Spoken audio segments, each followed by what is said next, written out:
Welcome to Unit 3. The topic of Unit 3 is this: the liability that you as a server can be accountable for. Information to be covered in this unit is number 1, what a third-party liability lawsuit is. Number 2, the potential legal consequences of overservice.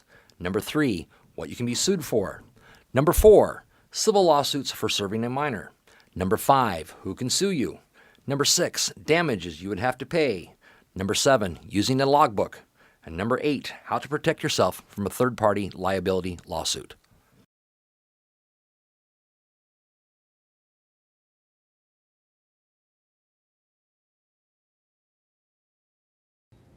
Third-party alcohol liability lawsuits. There are 3 parties involved in a third-party alcohol liability lawsuit. You get the first party to drinking party, that is the customer. The second party is the serving party, that is you and the establishment. The third party is the person outside of the alcohol transaction, the person who was injured, the property damage. Here's the way it breaks down. Mrs. Jones comes into your bar. She sits down and she's serving her some Merlots. And after a while, she said some Merlots. She can't quite get the word out of her mouth. It comes out something like, "Lots of more Merlot, please." Like, "Hey, drunk lady, you're done. Dang done." She's like, "Excuse me, I'll tell you when I'm done drinking. I'm going someplace else to appreciate my business."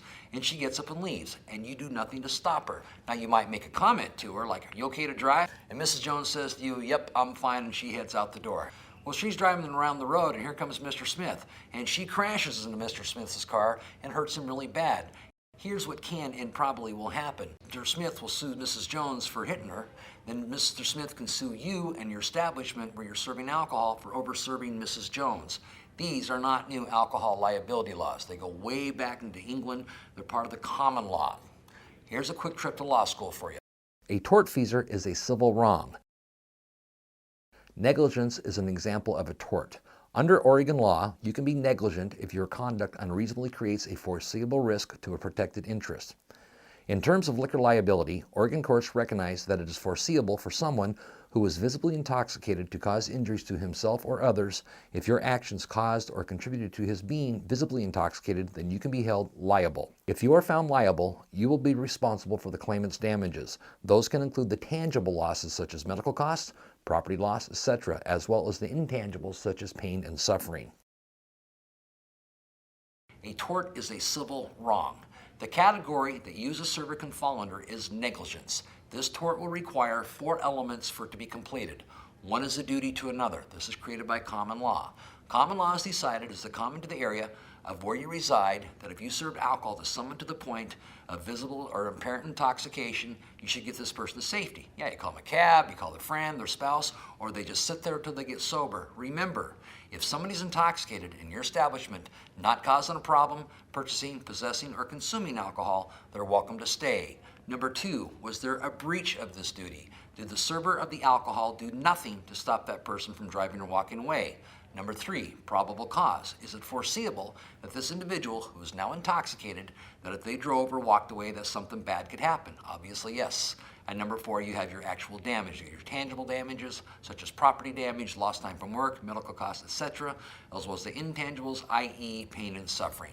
A third-party liability lawsuit is this: if you overserve somebody alcohol and they injure somebody else or cause property damage, there's a good chance you can and will be held accountable in a court of law. All of those involved in the alcohol transaction can be named in the lawsuit.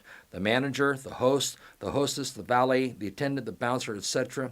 will all be named in the lawsuit. You can be found liable if 50% of the jury find your actions resulted in the claimant's injuries. All that is required to find you liable is if a jury determines it is more probable than not that your actions resulted in the claimant's injuries. A law journal reports that 80% of these lawsuits will be settled out of court for $100,000 or more. The cases have multiplied by 300% in recent years. The statute of limitations for negligent actions is 2 years in Oregon. If you are sued under the Oregon liability statute for overservice, you must receive notice of the suit within 1 year of the actions that are claimed to have resulted in injury. If a person dies, notice of a dram shop action or a third-party liability lawsuit, an action under the liability statute must be given 1 year after the date of death. A third-party lawsuit is a lawsuit in which the injured person who you did not serve sues you for injuries he claims to have received because you overserved the defendant.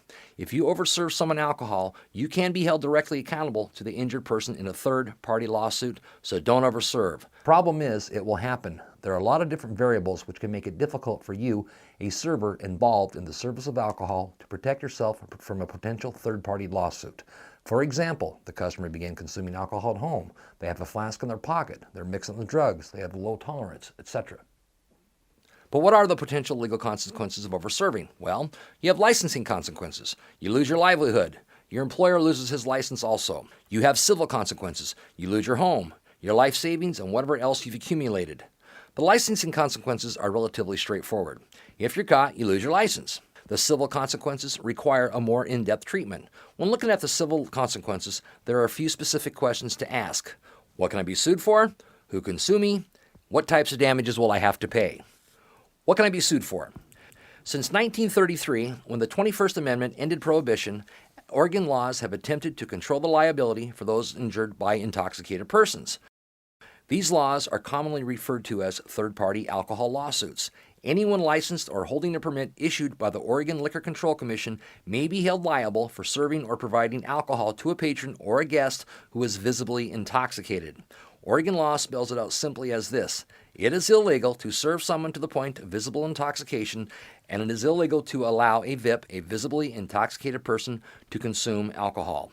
Important things to remember. You can overserve someone even if you have no evidence that they've had anything to drink beforehand. The only question is whether they appear intoxicated. Number two, courts have pointed out that the intoxication need not be obvious. Any person who seems intoxicated may not be served. That's a little dicey. Basically this: the light switchers, the ones who come in, they seem fine. You serve them one drink and suddenly they're intoxicated. Obviously, they've been someplace else before. Problem is, you have now overserved them. And then on the flip side, you have the old seasoned pro, the one who can sit there and put down one drink after another. By counting drinks, if you serve this person an enormous amount of alcohol and they're not showing any signs of intoxication, but you know that they got to be buzzed by now, that can come back and bite you. Now, what if the person you overserve does something other than drink and drive? We've been talking a lot about drinking and driving, but actually slips and falls are a much, much bigger issue. It is the person who gets drunk and takes a tumble down the stairs, injures themselves, and sues you because you overserved them. Consider the Oregon case where a man was overserved, fell down the stairs, and brought a lawsuit against the bar where he was drinking. The claim was that the server and bartender knew that he was drunk, and the only way in or out of the lounge area was via stairs. They also did not attempt to assist him while he went down the stairs. If you serve someone who is visibly intoxicated and that a person assaults someone else, you may be liable to the person who was assaulted if you had a reason to believe the person might act violently. In a 1997 Washington State court case, a restaurant patron grabbed another patron's head and repeatedly bashed it into the pavement in the parking lot. The man suffered serious brain damage, memory loss, and chronic headaches. The restaurant was held liable for those damages, which were in the millions. Now, what if you serve a minor? Serving any liquor to a minor can lead to a civil liability lawsuit for any foreseeable act that the minor does. You can be held liable to the minor if the minor hurts himself or herself. But you can protect yourself from some liability by checking the buyer's identification and asking the buyer to sign a proper certification card, which in Oregon it is called the OLCC Statement of Age Card. Even if you check the identification, however, you could be held liable if a jury finds, under the circumstances, such as the identification was obviously altered or fake, or suspicious behavior on the part of the buyer, you should have known the buyer was a minor. And if you have a private party, or if a private party is held at your home and you knowingly allow minors to consume or to be in possession of alcohol, you can be fined up to $5,000 and be placed in the jail for 1 year.